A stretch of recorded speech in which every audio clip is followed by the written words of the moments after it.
there, it's Barb Lynch with Griffin Service, AC&Plumbing, and last week we told you we were going to read some children's books. This week we're reading The Gruffalo by Julia Donaldson. It was recommended to us by Bella Joy Fisher, who lives outside of Atlanta, Georgia. So thank you, Bella Joy. It was a joy getting to know this Gruffalo. So, a mouse took a stroll through the deep dark wood. A fox saw the mouse, and the mouse looked good. "Where are you going to, little brown mouse? Come and have lunch in my underground house." "It's terribly kind of you, fox, but no. I'm going to have lunch with a Gruffalo." "A Gruffalo? What's a Gruffalo?" "A Gruffalo? Why, didn't you know? He has terrible tusks, terrible claws, and terrible teeth in his terrible jaws." "Where are you meeting him?" "Here by these rocks. And his favorite food is roasted fox." "Oh no," said the fox, and away he ran. "Goodbye, goodbye," said the mouse.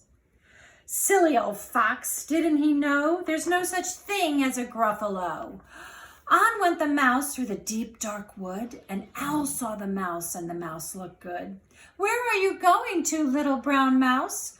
"Join me for tea in my treetop house."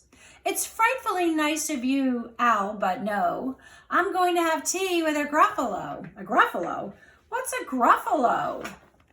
"He has a knobbly knees and a turned out toe and poisonous warts at the end of his nose."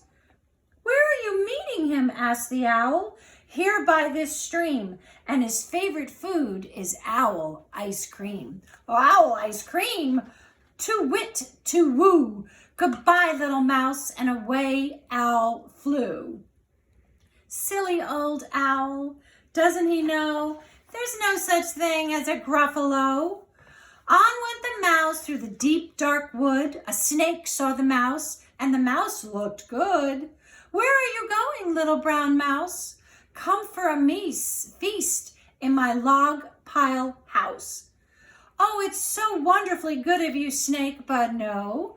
I'm having a feast with a Gruffalo." "A Gruffalo? What's a Gruffalo?" asked the snake. "A Gruffalo? Why, didn't you know? His eyes are orange, his tongue is black. He has purple prickles all over his back." "Where are you meeting him?" said the snake. "Here by the lake, and his favorite food is scrambled snake." "Scrambled snake? It's time I hid. Goodbye, little mouse," and away snake slid. Silly old snake, doesn't he know there's no such thing as a Gruffalo? And then, oh no, there in front of the mouse was a Gruffalo.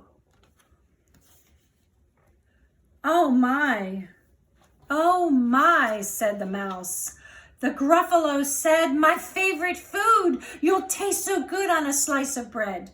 "Good," said the mouse. "Don't call me good. I'm the scariest creature in the deep dark wood. Just walk behind me and soon you'll see everyone is afraid of me." "Oh, sure," said the Gruffalo, laughing. "You lead the way and I'll follow after." They walked, and all of a sudden they heard a hiss in the grass. "It's Snake," said the mouse. "Why, Snake, hello." Snake took one look at the Gruffalo. "Oh dear, goodbye, little mouse," and slid right into his log pile house. "You see," said the mouse, "I told you so." "Amazing," said the Gruffalo. They walked more till the Gruffalo said, "I hear a hoot in that treetop house." "It's Owl," said the mouse. "Why, hello, Owl." Owl took one look at the Gruffalo. "Bye-bye, boo-hoo, goodbye, little mouse," and flew right into his treetop house. "You see," said Mouse, "I told you so. Everyone is afraid of me." They walked some more till the Gruffalo said, "I hear some paws on the path ahead." "It's Fox," said the mouse. "Why, hello, Fox." Fox took one look at the Gruffalo. "Oh, help," he said. "Goodbye, little mouse," and ran into his underground house. The mouse said, "Gruffalo, now you see everyone is afraid of me. But now my tummy is starting to rumble and my favorite food is Gruffalo crumble." Gruffalo crumble, the Gruffalo said, and quick as the wind he turned and fled. And all was quiet in the deep dark wood. The mouse found a nut, and the nut was good. Thank you for listening. Send us in your video of your child reading their favorite book, or send in your child's favorite book and we'll read it and give your child a shout out. Thanks again for watching. It's Barbara Lynch with Griffin Service. Boom.